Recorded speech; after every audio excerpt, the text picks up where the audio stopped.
Hi friends, ഞങ്ങളുടെ YouTube ചാനലിലേക്ക് എല്ലാവർക്കും സ്വാഗതം. ഈ വീഡിയോയിൽ നാച്ചുറൽ ഫാമിംഗ് ആൻഡ് പെർമാകൾച്ചർ എന്നീ രണ്ട് കൃഷിരീതികളെ നമുക്ക് പരിചയപ്പെടാം.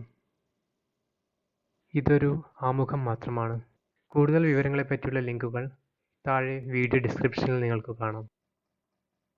നമുക്കറിയാം, കേരളത്തിലും ഇന്ത്യയിലും മാത്രമല്ല, ലോകത്തിലെ മിക്കവാറും സ്ഥലങ്ങളിലും അഭിമുഖീകരിക്കുന്ന ഒരു പ്രധാന പ്രശ്നമാണ് കീടനാശിനി എന്ന വിഷം കലർന്ന ഭക്ഷണം. അന്നം ജീവനാണ്. അതുകൊണ്ടുതന്നെ ഭക്ഷണത്തിലൂടെ നമ്മുടെ ശരീരത്തിലെത്തുന്ന വിഷം നമ്മുടെ ആരോഗ്യത്തെയും ജീവനെയും നശിപ്പിച്ചുകൊണ്ടിരിക്കുകയാണ്. മറ്റൊരു വലിയ പ്രശ്നമാണ് കൃഷിക്കാർ അഭിമുഖീകരിക്കുന്ന കൃഷിനഷ്ടവും കടങ്ങളും അതുമൂലമുണ്ടാകുന്ന ആത്മഹത്യയും മറ്റു പല സാമൂഹിക പ്രശ്നങ്ങളും. നമ്മുടെ കൃഷി കൂടുതൽ ശാസ്ത്രീയമായപ്പോൾ അതിൻ്റെ ചിലവും കൂടാൻ തുടങ്ങി. വളങ്ങളുടെ ഉപയോഗവും ശാസ്ത്രീയമെന്ന് കരുതിയ ചില കാർഷിക പ്രവർത്തനങ്ങളും മണ്ണിൻ്റെ ഫലഭൂയിഷ്ഠത നശിപ്പിക്കുകയും വളങ്ങൾ വീണ്ടും വീണ്ടും ഉപയോഗിക്കുവാൻ കർഷകരെ നിർബന്ധിതരാക്കുകയും ചെയ്തു. വില കൂടിയ ജനിതകം മാറ്റം വരുത്തിയ വിത്തുകളും ഇതിൻ്റെ വർദ്ധിച്ച ജല ഉപയോഗവും എല്ലാം തന്നെ കർഷകരെ കൂടുതൽ കടത്തിലേക്ക് തള്ളി. കീടനാശിനികളുടെ ഉപയോഗം നാൾക്കുനാൾ വർദ്ധിച്ചു വരുന്നു. കീടനാശിനികൾ സസ്യങ്ങൾക്ക് ആവശ്യമായ പല നല്ല ജീവികളെ നശിപ്പിക്കുക മാത്രമല്ല, അത് തളിക്കുന്നവരുടെയും കഴിക്കുന്നവരുടെയും ആരോഗ്യം നശിപ്പിക്കുകയും ചെയ്തു വരുന്നു. കാലം കഴിയുന്തോറും കൂടുതൽ വിഷമുള്ള കീടനാശിനികൾ ഉപയോഗിക്കേണ്ടതായി വരുന്നു. നമ്മുടെ രാജ്യത്ത് ഒരു കാലത്ത് കൃഷിയുടെ സ്വർഗമായിരുന്ന പഞ്ചാബ് ഇപ്പോൾ ക്യാൻസർ പോലുള്ള രോഗങ്ങളുടെയും തൊഴിലില്ലായ്മകളുടെയും മയക്കുമരുന്നിൻ്റെയും കർഷക ആത്മഹത്യയുടെയും കേന്ദ്രമായി മാറി. 1995 ശേഷം നമ്മുടെ രാജ്യത്ത് 3 ലക്ഷം കർഷകരാണ് ആത്മഹത്യ ചെയ്തത്. ലോകത്തിലെ തന്നെ ശുദ്ധജലത്തിൻ്റെ 70% കൃഷിക്കാണ് ഇപ്പോൾ ഉപയോഗിക്കുന്നത്. അതുപോലെ അന്തരീക്ഷ മലിനീകരണത്തിൻ്റെ 25% കൃഷിയുമായി ബന്ധപ്പെട്ട പ്രവർത്തനങ്ങൾ കൊണ്ടാണ് ഉണ്ടാകുന്നത്. ഇവിടെ കൃഷി എന്നുദ്ദേശിക്കുന്നത് സസ്യങ്ങൾ മാത്രമല്ല, മൃഗങ്ങളെയുമാണ്. ഇത്തരം പ്രശ്നങ്ങളൊന്നും പുതിയതല്ല.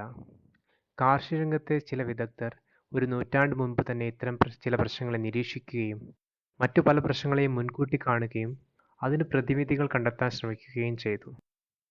ഇതിൽ ഏറ്റവും പ്രധാനമായ ഒരു പരിഹാരമാണ് പ്രകൃതിയുടെ രീതിയിൽ കൃഷി ചെയ്യുക എന്നത്. ഈ തത്വത്തെ അടിസ്ഥാനമാക്കി പല കൃഷിരീതികളും വികസിപ്പിച്ചെടുത്തിട്ടുണ്ട്. ഇതിൽ ആദ്യത്തേതെന്ന് പറയാവുന്നതാണ് നാച്ചുറൽ ഫാമിംഗ്. 1940കളിൽ ജാപ്പനീസ് കൃഷി വിദഗ്ധനായ മസനോബു ഫുകുവോക്ക ആണ് നാച്ചുറൽ ഫാമിംഗ് എന്ന രീതി ലോകത്തിന് പരിചയപ്പെടുത്തി കൊടുത്തത്. പ്രകൃതിയിലെ ജീവജാലങ്ങളുടെ സങ്കീർണ ബന്ധങ്ങൾ തിരിച്ചറിയുകയും അത് കൃഷിക്കായി ഉപയോഗിക്കുകയും ചെയ്യുന്നതാണ് ഇതിൻ്റെ രീതി. കൃഷിയെ വെറും ഭക്ഷ്യോത്പാദനമായി കാണുന്നതിനു പകരം അതിനെ ഒരു ആത്മീയതയുടെ രീതിയിലാണ് ഇതിൻ്റെ വക്താവായ ഫുകുവോക്ക കണ്ടത്. കൃഷിയുടെ ആത്യന്തിക ലക്ഷ്യം മനുഷ്യൻ്റെ പുരോഗതിയും സമ്പൂർണതയുമാണെന്നാണ് അദ്ദേഹത്തിൻ്റെ തത്വം. ആഹാരം ജീവനാണ്, ജീവൻ പ്രകൃതിയിൽ നിന്ന് അകന്നു പോകരുത് എന്നും അദ്ദേഹം പറഞ്ഞിട്ടുണ്ട്. ഈ രീതിയുടെ പ്രത്യേകതകൾ: നിലം ഉഴരുത്, കിളയ്ക്കരുത്, കീടനാശിനികൾ ഉപയോഗിക്കരുത്, വളമിടരുത്, കൊമ്പുകൾ വെട്ടിക്കൊടുക്കരുത്. മണ്ണിനെ ഇളക്കി മറിക്കുന്നത് അതിലുള്ള സൂക്ഷ്മജീവികളെയും അവയുമായി ബന്ധപ്പെട്ട മറ്റു ഘടകങ്ങളെയും നശിപ്പിക്കുന്നു. ഇതുകൊണ്ടാണ് മണ്ണ് ഇളക്കി മറിക്കരുത്, കിളയ്ക്കരുത്, ഉഴരുത് എന്നെല്ലാം അദ്ദേഹം പറഞ്ഞത്. കുറച്ചു ദശകങ്ങൾക്ക് ശേഷം നാച്ചുറൽ ഫാമിങ്ങിൻ്റെ ചുവട് പിടിച്ചു വന്ന മറ്റൊരു കൃഷിരീതിയാണ് പെർമാകൾച്ചർ. പെർമനന്റ് പ്ലസ് കൾച്ചർ എന്നീ വാക്കുകൾ കൂട്ടിച്ചേർത്താണ് ഈ വാക്കുണ്ടാക്കിയതെന്ന് പറയാം. 1978 ഓസ്ട്രേലിയയിലെ ടാസ്മാനിയ യൂണിവേഴ്സിറ്റിയിലെ ഒരു വിദ്യാർത്ഥിയും ഒരു അധ്യാപകനുമാണ് ഇതിൻ്റെ ഉപജ്ഞാതാക്കൾ. പെർമാകൾച്ചർ ഡിസൈനിൽ ലാൻഡ്സ്കേപ്പ്, വീട്, മൃഗങ്ങൾ, സസ്യഗണങ്ങൾ, സൂര്യപ്രകാശത്തിൻ്റെ ഡിസ്ട്രിബ്യൂഷൻ, ജലസ്രോതസ്സുകൾ എന്നിവ ഉൾപ്പെടുന്നതാണ്. ഇവ തമ്മിലുള്ള ബന്ധങ്ങൾ ഈ രീതിയിൽ ഉപയോഗപ്പെടുത്തുന്നു. അധ്വാനവും വേസ്റ്റും ഊർജ്ജ ഉപയോഗവും കുറയ്ക്കുക എന്നത് ഇതിൻ്റെ ലക്ഷ്യങ്ങളിൽ പെടുന്നു. ഇത് മണ്ണിൻ്റെയും മനുഷ്യൻ്റെയും പാർപ്പിടത്തിൻ്റെയും ഭക്ഷണത്തിൻ്റെയും ഊർജത്തിൻ്റെയും മറ്റു ആവശ്യങ്ങളുടെയും ഐക്യവും ഏകീകരണവും അതുവഴിയുള്ള സുസ്ഥിരമായ നിലനിൽപ്പുമാണ്. ഒരു ചെറിയ ഉദാഹരണത്തിലൂടെ നമുക്ക് ഈ പ്രകൃതിയോട് ഇണങ്ങിയ കൃഷിരീതികൾ മനസ്സിലാക്കാൻ ശ്രമിക്കാം. നിത്യഹരിത വനങ്ങൾ.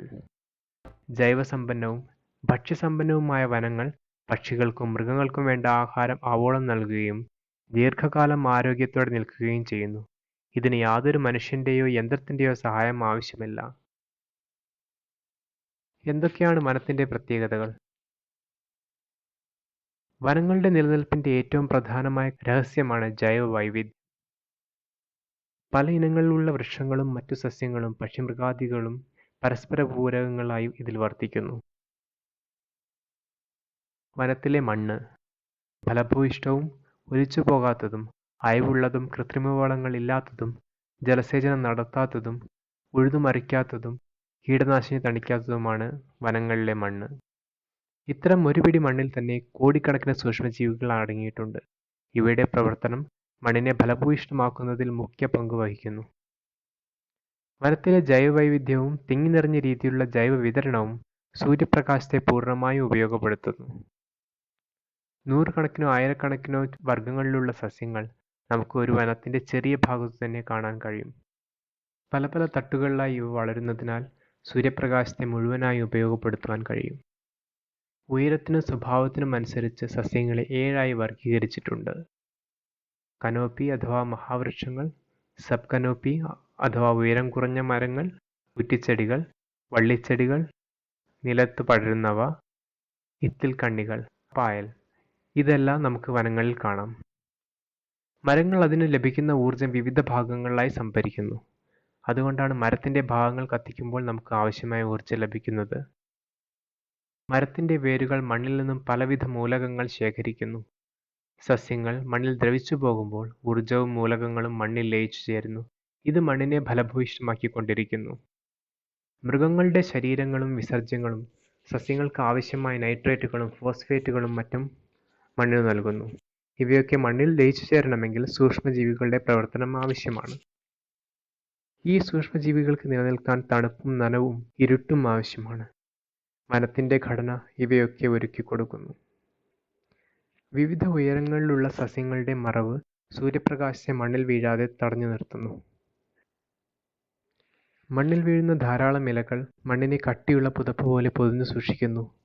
ഇത് വെള്ളം ആവിയായി പോകുന്നതിനെ തടയുന്നു. ജൈവാവശിഷ്ടങ്ങൾ മണ്ണിൽ ലയിക്കുമ്പോൾ മണ്ണ് സ്പോഞ്ച് പോലെയായി ധാരാളം വെള്ളം സൂക്ഷിക്കാൻ കഴിവുള്ളതാകുന്നു.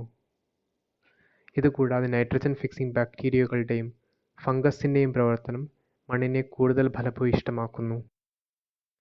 മരങ്ങൾ വളരെ അടുത്തടുത്ത് ആയതിനാൽ വേരുകൾ കെട്ടിപ്പിണഞ്ഞ് ഒരു വല പോലെ ആയിത്തീരും. ഇത് പരസ്പരം മൂലകങ്ങളെ പങ്കുവയ്ക്കാനും കീടപ്രതിരോധ ശേഷി കൂട്ടാനും സഹായിക്കുന്നു. ജലസേചനം. എങ്ങനെയാണ് പല തട്ടിലുള്ള സസ്യങ്ങളും ചില ചെറിയ ജീവികൾക്കും വേനൽക്കാലത്ത് വെള്ളം ലഭിക്കുന്നത്? കണ്ടൻസേഷൻ വഴിയാണ് ഇത് ലഭിക്കുന്നത്. തേനീച്ചകൾ മുതൽ പാമ്പുകൾ വരെ വെള്ളം കുടിക്കുന്നു. ഈ ഒരു ഉദാഹരണത്തിൽ നമുക്ക് മനസ്സിലാക്കാം, വളവും കീടനാശിനികളും ഉപയോഗിക്കാതെയും കിളയ്ക്കലും മുഴലും മറ്റും നടത്താതെയും സസ്യങ്ങൾക്ക് വളരുവാൻ കഴിയും. അപ്പോൾ നമ്മൾ ആദ്യം ചെയ്യേണ്ടത് പലതരത്തിലുള്ള ചെടികളെ ഒരുമിച്ച് അടുത്തടുത്ത് വളർത്തുക എന്നതാണ്. കഴിയുന്നതും പ്രാദേശികമായി വളർന്നിരുന്ന പച്ചക്കറി ചെടികളെ കണ്ടെത്തുകയും അവ കൂടുതലായി കൃഷിയിൽ ഉൾപ്പെടുത്തുകയും വേണം. ലോകത്തിൽ ഭക്ഷ്യയോഗ്യമായ 30,000-ത്തിലധികം സസ്യവർഗ്ഗങ്ങളുണ്ട്. ഇതിൽ 200 എണ്ണം മാത്രമാണ് മനുഷ്യർ കൃഷി ചെയ്യുന്നത്. നമ്മൾ സാധാരണയായി കഴിക്കാത്ത പല സസ്യങ്ങളും പണ്ട് ഭക്ഷിച്ചിരുന്നതാണ്. ഉദാഹരണം ചുണ്ടയ്ക്ക, ചെടിച്ചീര മുതലായവ. മണ്ണ് ഫലഭൂയിഷ്ഠമാക്കുന്നതിന് വേണ്ടി മണ്ണിൽ ധാരാളം ജൈവവസ്തുക്കൾ ചേർക്കുക. ഇലകൾ, സസ്യങ്ങളുടെ മറ്റു ഭാഗങ്ങൾ, ചാണകം എന്നിവ പോലുള്ള വസ്തുക്കൾ മണ്ണിൽ ധാരാളമായി ചേർക്കുക. മണ്ണിൽ സൂര്യപ്രകാശം എത്തുന്നില്ല എന്ന് ഉറപ്പുവരുത്തുക. മണ്ണ് കിളയ്ക്കുകയോ ഉഴുകുകയോ ചെയ്യാതിരിക്കുക. ക്രമേണ മണ്ണിലെ ജൈവാണുക്കളുടെ എണ്ണം വർദ്ധിക്കുകയും വിളകളുടെ അവശിഷ്ടങ്ങളും വളർത്തുമൃഗങ്ങളുടെയും പക്ഷികളുടെയും വിസർജ്യങ്ങൾ മണ്ണിലെത്തുകയും മണ്ണ് തനിയെ ഫലഭൂയിഷ്ഠത നിലനിർത്തുകയും ചെയ്യുന്നു. മണ്ണ് കൂടുതൽ സ്പോഞ്ച് രൂപത്തിലായി വെള്ളം കൂടുതൽ പിടിച്ചു നിർത്താനുള്ള ശേഷിയുള്ളതായി മാറുന്നു. ഈ രീതിയിൽ കീടങ്ങൾ തീരെയില്ല എന്ന് കരുതരുത്. ഉണ്ടാവും, പക്ഷേ എണ്ണം വളരെ കുറവായിരിക്കും. കൃഷിയെ മൊത്തം നശിപ്പിക്കാനുള്ള ശേഷി അവയ്ക്ക് ഉണ്ടാവില്ല. ഇതിനുള്ള ചില കാരണങ്ങൾ താഴെ പറയുന്നു. ഓരോ തരം കീടങ്ങളും ഓരോ പ്രത്യേക ഇനം ചെടികളെയാണ് സാധാരണ ആക്രമിക്കുന്നത്. പലതരം ചെടികൾ ഒരുമിച്ച് നടുമ്പോൾ അതിൽ ചിലത് മാത്രമേ ആക്രമിക്കപ്പെടുകയുള്ളൂ. പലതരത്തിലുള്ള ചെടികളിൽ നിന്ന് വരുന്ന ഗന്ധങ്ങളും പല നിറങ്ങളും കീടങ്ങളെ ബുദ്ധിമുട്ടിക്കുന്നു. കീടങ്ങളെ തിന്നുന്ന മറ്റു ജീവികളും ഈ ആവാസവ്യവസ്ഥയിൽ ഉള്ളതിനാൽ കീടങ്ങളുടെ എണ്ണം നിയന്ത്രിക്കപ്പെടുന്നു. മണ്ണിലുള്ള ചില ബാക്ടീരിയകളും ഫംഗസുകളും ഒരുതരം ആന്റിബയോട്ടിക് ഉത്പാദിപ്പിക്കുന്നു. ഇത് സസ്യങ്ങളുടെ രോഗപ്രതിരോധ ശേഷി കൂട്ടുന്നു. നമ്മൾ ഇതുവരെ പറഞ്ഞ കൃഷിയുമായി ബന്ധപ്പെട്ട വിവിധ ഘടകങ്ങളുടെ സങ്കീർണ ബന്ധങ്ങൾ ഈ ചിത്രത്തിൽ കാണാം. ഓർമ്മിക്കുക, ഇതിൽ ഉൾക്കൊള്ളിക്കാനാവാത്തതും മനുഷ്യൻ ഇപ്പോഴും കണ്ടെത്തിയിട്ടില്ലാത്തതുമായ കൂടുതൽ കാര്യങ്ങളുണ്ട്. പക്ഷേ ഇതിൽ നിന്ന് നമുക്കൊരു ഏകദേശ രൂപം കിട്ടും. ഇതിൽ നമ്മുടെ ശ്രദ്ധ ചെലുത്തേണ്ടത് 3 കാര്യങ്ങൾക്ക് മാത്രമാണ്: സൂര്യപ്രകാശം, സസ്യവൈവിധ്യം, മൾച്ചിങ്. കൃഷി ചെയ്യുവാൻ നല്ലവണ്ണം സൂര്യപ്രകാശമുള്ള സ്ഥലം തിരഞ്ഞെടുക്കുക. പല വിധത്തിലുള്ള ചെടികൾ ഇടകലർത്തി നടുക. മണ്ണ് ജൈവവസ്തുക്കളാൽ നന്നായി മൂടുക. നമ്മൾ ഇത്രയും ചെയ്താൽ ബാക്കിയുള്ള മിക്കവാറും കാര്യങ്ങളും പ്രകൃതി തന്നെ ശ്രദ്ധിച്ചുകൊള്ളും. ഈ വീഡിയോ കണ്ടതിന് എല്ലാവർക്കും നന്ദി. നിങ്ങളുടെ അഭിപ്രായങ്ങളും നിർദ്ദേശങ്ങളും കമൻറ്റ് വഴി ഞങ്ങളെ അറിയിക്കുക. Happy farming.